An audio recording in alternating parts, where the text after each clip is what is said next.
bo'lgan jarayonlarda omadlar tilaymiz. Asalari nima uchun tushadi? Bahor kelishi bilan asalari nima uchun tushadi?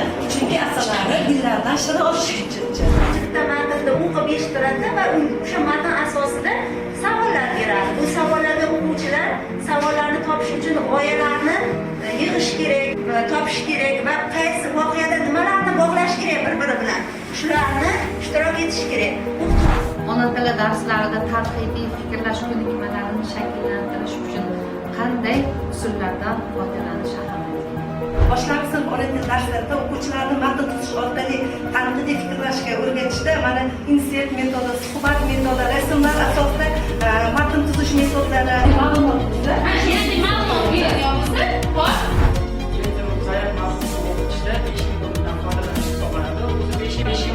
O'quvchilarning yanada farqi bo'lgan tadbirdan o'zaro kelishadi.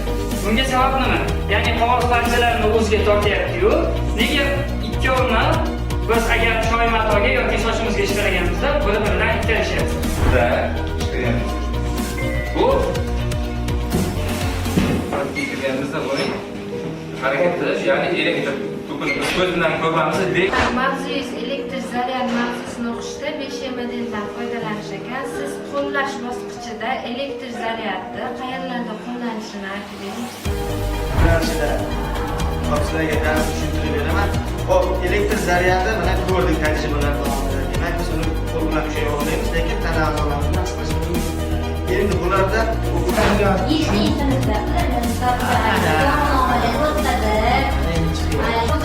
boshlanib ta'lim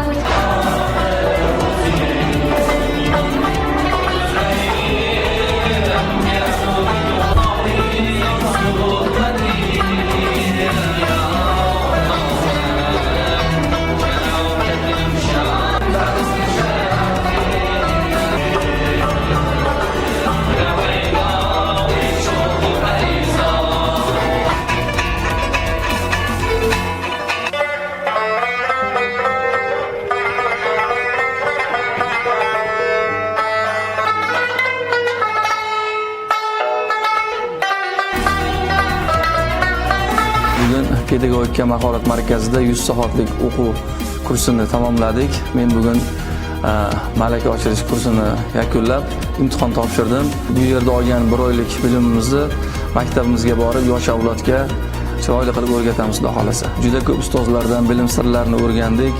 Qolaversa guruh rahbarimiz Turg'unbola domlamizga ham alohida minnatdorchiligimizni bildiramiz. Barcha ustozlar doim sog' bo'lsin.